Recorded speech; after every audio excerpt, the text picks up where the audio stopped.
susah. Satu pertanyaan saya, Ibu Elvi hidup di zaman apa? Kalau bilang Ibu Elvi percaya Yesus. Hah? Kalau bilang Ibu Elvi percaya Yesus, saya mau katakan Ibu Elvi hidup di zaman apa? Ya di zaman sekarang Pak, kenapa? Zaman sekarang berarti masuk perjanjian baru ya. Pribadi Yesus itu ada dalam perjanjian baru. Yohanes 3 Udahlah, saya ayat nggak 15. memaksakan setiap orang. Iya, saya juga nggak memaksakan. Saya nggak akan bilang Ibu Elvi itu bidat. Buat saya itu udah terlalu kasar bahasanya. Mungkin bahasa saya lebih lembut sedikit, tapi mungkin tidak disukai oleh Ibu Elvi. Mungkin Ibu Elvi sedang tersesat. Itu saja. Bukan bidat, sedang tersesat. Orang kan kalau tersesat jalannya kan bukan berarti orang itu dia orang jahat, tidak. Hanya bingung saja. Dia tersesat. Mana jalan yang benar? Ya oke ya Pak ya, terima kasih.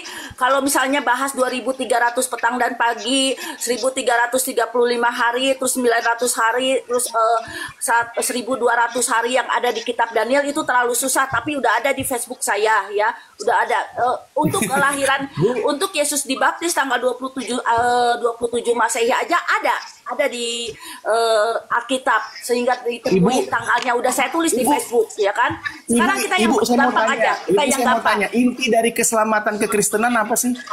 Kalau Ya, ini panjang lebar. Yesus maksudnya Yesus apa? Inti dari keselamatan Kristen itu apa? Yesus sebagai Tuhan dan Juru Selamat, terus kenapa? No, inti Yesus dari mati. keselamatan.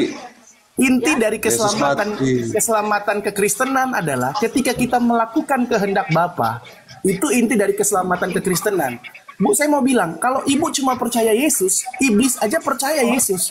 Tetapi iblis tidak melakukan kehendak Bapa. Jadi kalau ada orang Kristen yang mengaku dirinya Kristen, dia bilang percaya Yesus sebagai Tuhan, buat saya belum genap, belum Ya itu udah pasti lah Pak. Kan tadi hanya saya percaya bilang, tapi tidak melakukan. iya.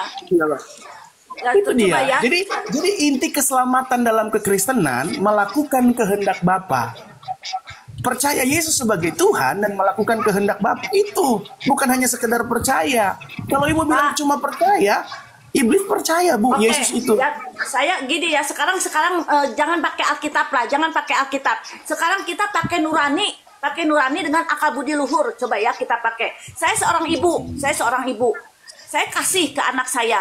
Sedangkan Tuhan pencipta maha kasih. Perbandingan antara kasih dengan maha kasih, saya cuma setitik. Sedangkan pencipta seluas semesta. Itulah perbandingan antara maha dengan kasih dengan maha kasih. Pakai kata maha ya. Oke, saya seorang ibu ya, yang hanya kasih bukan maha, yang hanya kasihnya setitik dibandingkan pencipta. Kalau ada anak saya yang ateis, Islam, Hindu, Buddha, saya akan perjuangkan taruhan nyawa saya demi anak saya.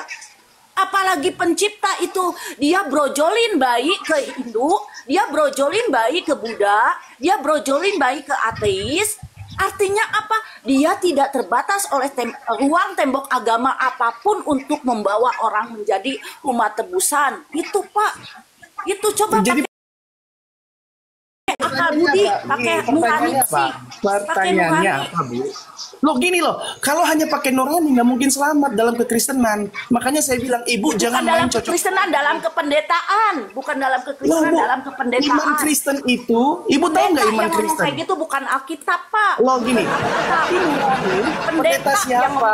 Gitu. Pendeta siapa? Jangan bawa pendeta Bu. Ya semua pendeta ngomongnya harus percaya Yesus. Tolong, maaf. Tolong gantian ngomongnya, gantian. Ibu Ibu Elwi, tolong kasih kesempatan Pak Kris juga. Mohon maaf ini. Ya, Bu Evi, saya mau bilang.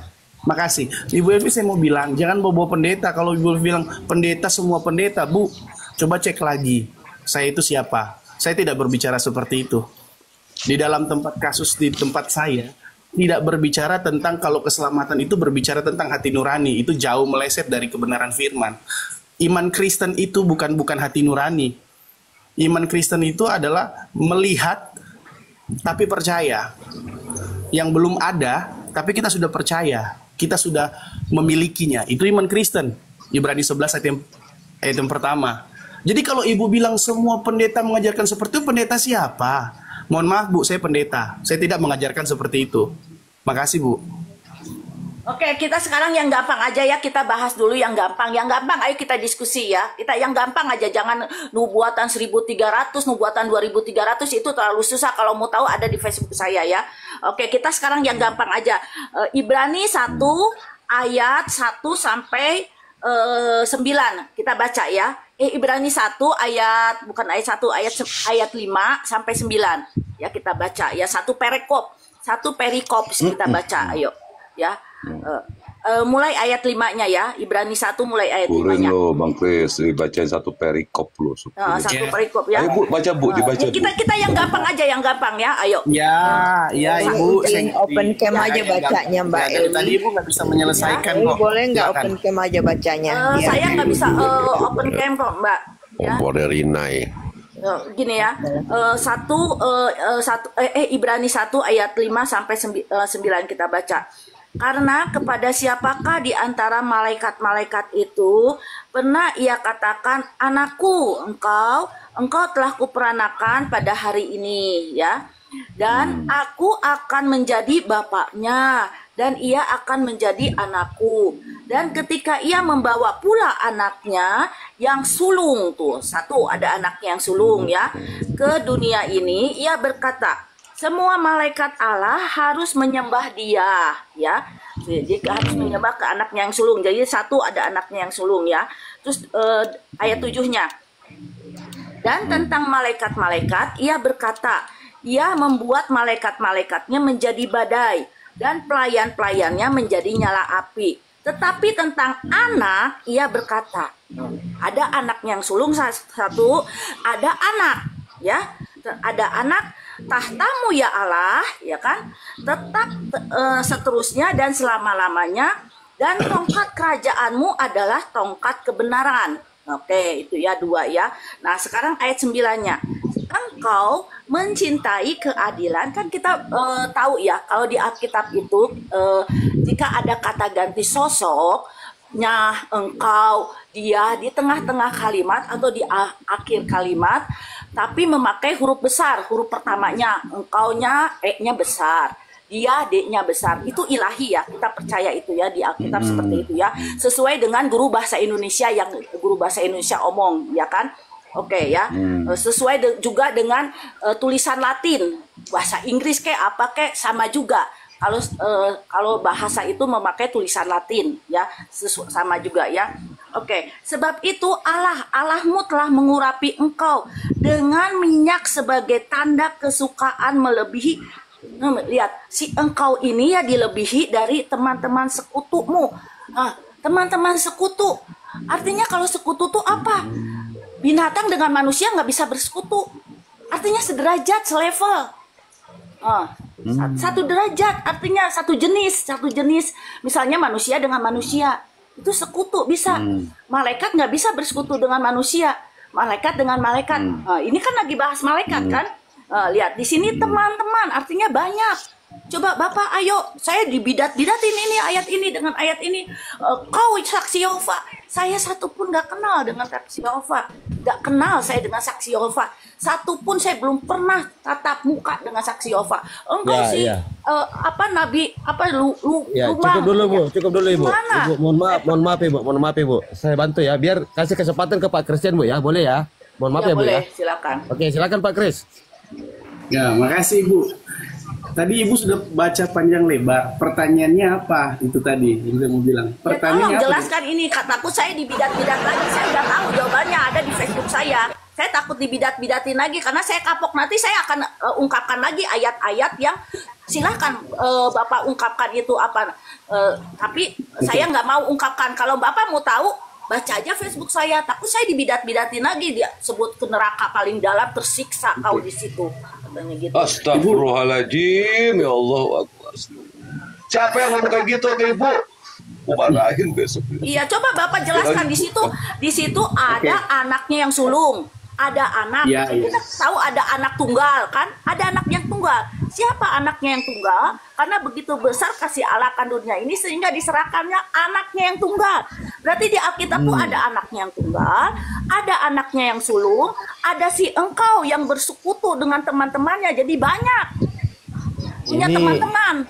Apa itu?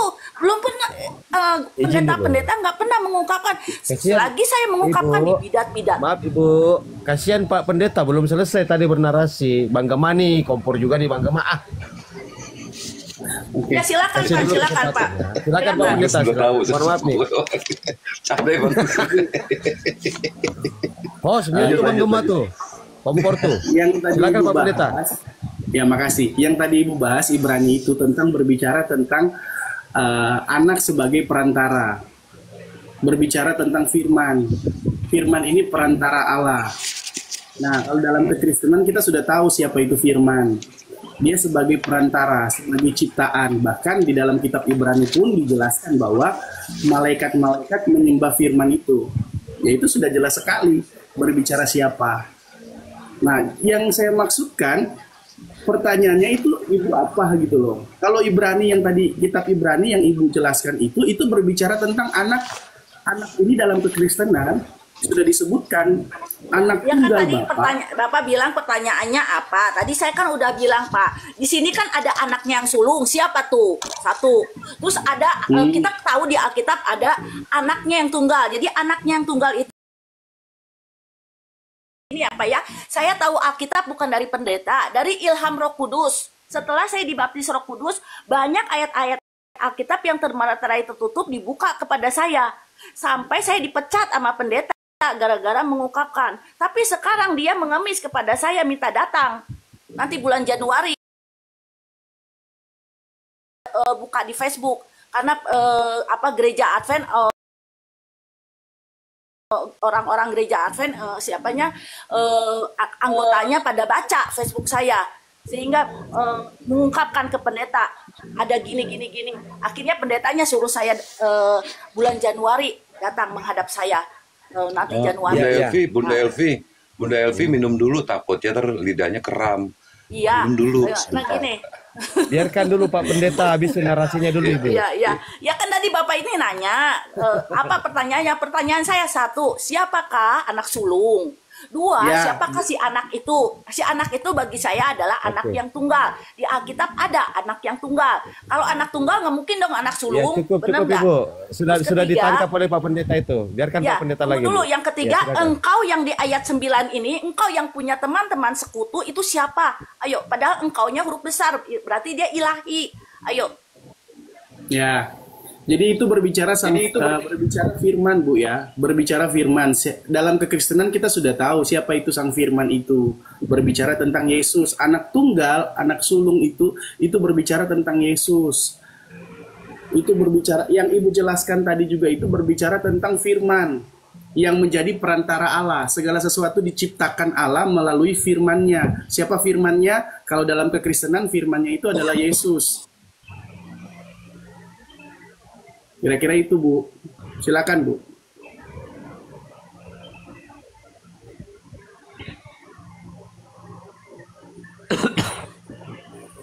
Lagi minum dulu, lagi minum. Ya, apa kabar teman-teman? Saya sebenarnya kangen. Lanjut Pak Pendeta, coba biar kami dengar lagi penjelasan Bapak. Oh ya, tadi yang ditanyakan Ibu itu berbicara tentang Yesus. Itu berbicara tentang Sang Firman. Kalau dalam iman kekristenan, Sang Firman itu berbicara Yesus. Jadi Allah menciptakan melalui firman-Nya, yaitu Yesus. Bahkan ada penjelasan yang mengatakan bahkan malaikat-malaikat di sorga dalam kitab Ibrani itu menyembah Yesus. Menyembah Yesus itu maksudnya menyembah anaknya yang tunggal. Karena segala sesuatu diciptakan oleh firman. Itu dalam iman kekristenan. Itu. Bukan iman Alkitab ya Pak. Ya. Ya, Coba kalau iman Alkitab itu bisa sama seperti Ibu, cocokologi. Tapi kalau iman cocokologi ya, padahal di situ ada 3 ya. Kita tahu ada anaknya yang tunggal, terus ada anaknya yang sulung. Saya tahu jawabannya ya, tapi takutnya tadi saya sudah jelaskan Bu. Itu sudah berbicara tentang Yesus dan itu Yesus itu siapa? Kalau dalam iman kekristenan. Sekarang kita itu baca lagi Sang Wahyu Firman. 3 ayat 14 kita baca. Wahyu 3 ayat 14. Dan tuliskanlah kepada malaikat jemaat di Laodikia. Inilah firman dari Amin. A-nya huruf besar berarti ilahi ya. Amin itu ilahi. saksi yang benar, S-nya huruf besar, berarti dia bersifat ilahi, ya.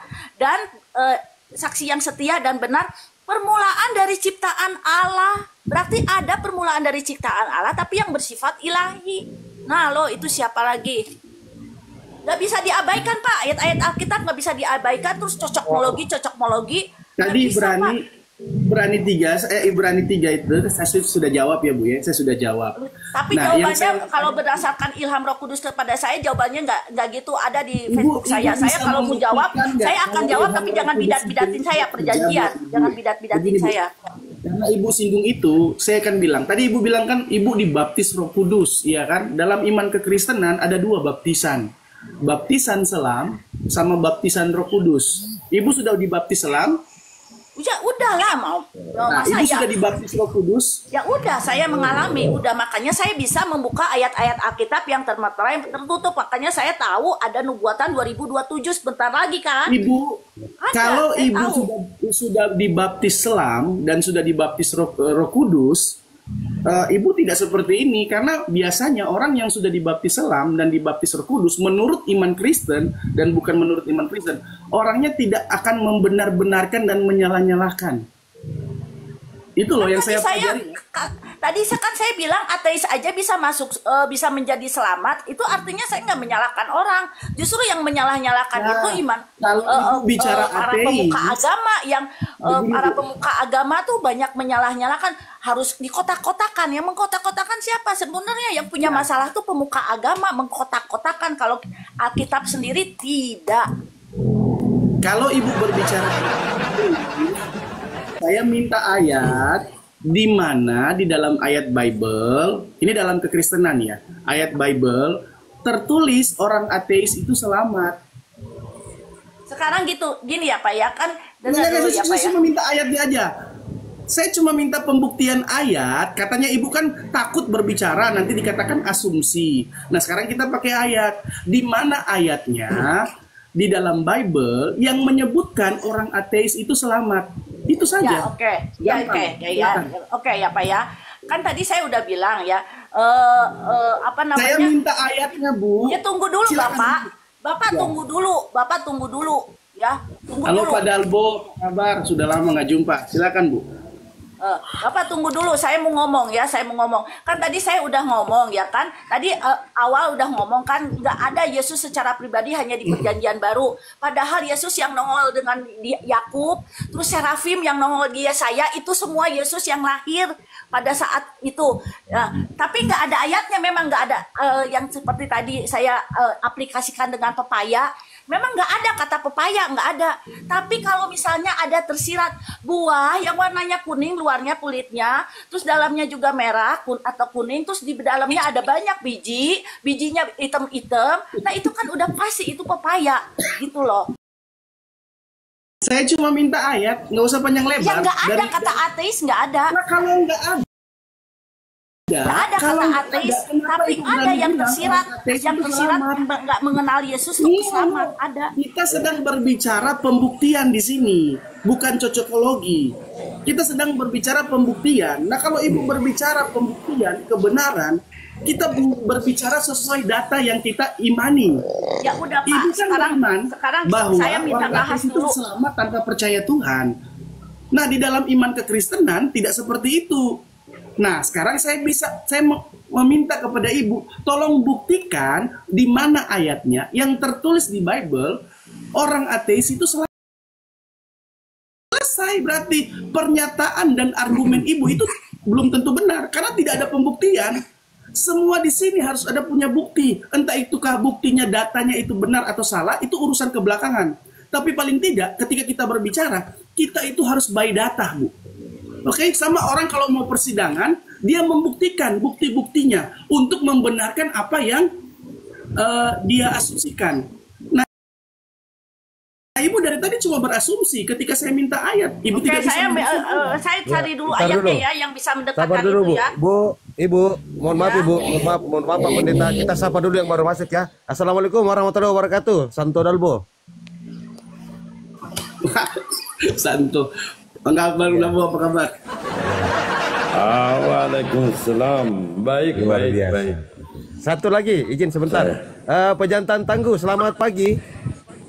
Selamat pagi, boleh saya memuji Tuhan di sini, izinkan. Tunggu sebentar Pak, Bapak Kristen ya, memastikan. Saya ingin memuji Tuhan di sini, boleh. Oke, begini Pak, Bapak baru masuk, kita biarkan dulu sementara berjalan ini diskusinya. Bapak monitor dulu, bisa mute dulu Pak ya. Nanti Bapak dikasih kesempatan.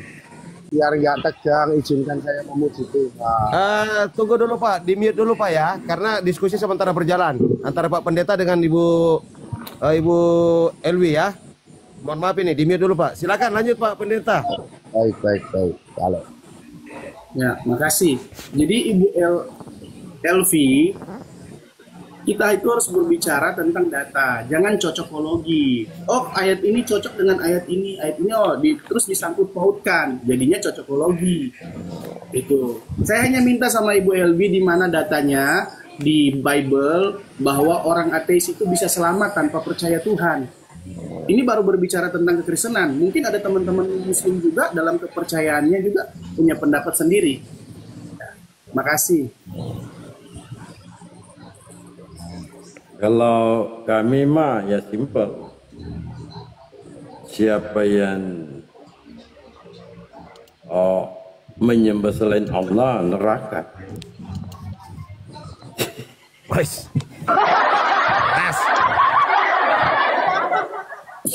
Ini kawan saya lama nih, Bang Dalbo nih. Iya. Orang-orang lama di sini. Tapi ngomong-ngomong Bu Elvi, kenapa ini? Jeda ini. Lagi nyari ayat mungkin gitu. Iya. Oh iya. Mau dibaca dari Kejadian sampai Wahyu nggak ada ayatnya orang ateis tanpa percaya Tuhan itu selamat. Kalau dalam kekristenan ya, saya nggak tahu dalam kitabnya Ibu Elvi. Gedein host. Halo. Saya lagi merokok. Halo, Ya, kita baca ya, yang mendekati. Pak Christian. Pendeta ya? Tunggu, Pak, yang mendekati ayatnya ya. Kan tadi kata saya, Bapak terima kalau ada ayat. Sebentar Bu, saya mencari ayat yang memang pasti, bukan mendekati. Ini Ya memang kan, yang sudah kan tadi saya bilang, gini apa ya? Tadi seperti Yesus, Bapak bilang harus ada kata Yesus. Kata Loh, saya, bukan harus. Saya tidak bilang harus ada kata Yesus. Yang saya maksudkan tadi, Ibu Elvi bilang kan, orang ateis bisa selamat tanpa percaya Tuhan. Saya bilang di mana ayatnya di Bible yang tertulis orang ateis bisa selamat tanpa percaya Tuhan. Dan saya minta ayat yang memang pasti, bukan mendekati. Kalau Ibu bilang mendekati, saya bisa berasumsi bilang, wah dekat-dekat sorga, tapi kan belum di sorga. Iya dong, berarti belum selamat. Jadi ayat yang pasti, yang menunjukkan. Ibu, makanya saya bilang jangan main cocokologi. Kalau Ibu berbicara asumsi di sini harus punya data. Data itu memperkuat argumennya Ibu Elvi. Paling tidak Ibu mempunyai data. Soal data itu benar atau tidak, tapi paling tidak dibawa datanya.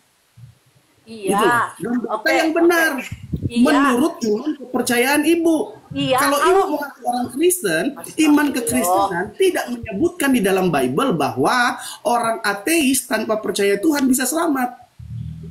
Gitu loh. Kan tadi Silakan, saya Bu. Pak, tunggu dulu ya. Kan tadi saya udah dipotong sih ya. Tadi saya belum melanjutkan. Gini, tadi saya bilang ya, tahun 2024 ini berdasarkan nubuatan 2027, lihat sendiri di kitab Daniel ya. Di Facebook saya ada nubuatan 2027 tuh akan ada orang-orang yang dibaptis Roh Kudus. Tunggu dulu Bapak, saya Kembali selesaikan lagi. dulu. Nggak, jangan Saya melebar selesaikan dulu. pertanyaannya. Saya cuma satu. Ibu jangan Iya. melebar. Iya, Kalau tunggu Ibu dulu. mau bilang nubuatan di Bible tertulis orang yang paling banyak berbuat itu orang yang ngawur. Coba aja baca.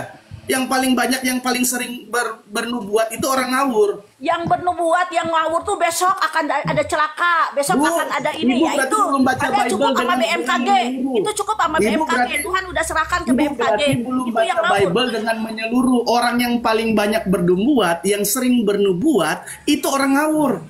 Berarti Ibu belum baca Bible. Tunggu dulu, Pak. Kalau sering-sering Tunggu dulu. bernubuat, Bukan sering-sering orang ngawur, Pak. bernubuat. Tunggu dulu. Alkitab menyatakan, Bu, orang yang sering bernubuat itu orang-orang yang ngawur. Memang bernubuat itu ada, tapi kalau apa-apa Gini sudah bernubuat, apa-apa sudah teman-teman. Ini bernubuat. ganti ganti-gantian Iya, caranya satu-satu. Bu ya, Pak Iya, Pendeta. dari tadi saya mau ngomong, katanya disuruh ngomong ya. Iya, Tapi iya, saya iya. langsung Kan sudah dipotong. ada di sini sebagai guru kalian. Ya, lanjut Pak Pendeta. Iya. Ya, jadi saya cuma mau Iya. Saya cuma mau bilang, Ibu Elvi jangan melebar. Di mana ayatnya? Kalau nggak ada, bilang aja nggak ada. Nggak usah bilang mendekati gitu loh. Dan nggak usah bahas-bahas nubuatan. Itu aja. Ibu Elvi baru berapa tahun Aduh. baca Bible? Ibu Gitu loh. Elvi jeda. Izin Pak Pendeta. Jadi kita Ya, saya dengarkan dulu 19 tadi. ayat 24 ya. Saya Ya, 19 tadi Bu ayat Elvi sudah 24. pakai data BMKG itu tadi ya. Iya, silakan Bu. Enggak, maksudnya yang bernubuat tentang besok kiamat, besok apa itu kan udah ada di BMKG itu. Nggak boleh, itu nubuatan yang gitu yang salah. Ibu ini Kalau yang mengungkapkan biarawati ya. ayat-ayat Alkitab yang termeterai tertutup itu Bunda. namanya nubuatan. Bunda LP ini yang biarawati kah? Kok biarawati, Pak? Saya hanya nanya. Tanya saya yang biarawati. Bukan, Pak. Saya bukan biarawati. Saya punya anak. Terus? Iya. Oh. Tapi Kristen ya? Kristen saya, Kristen.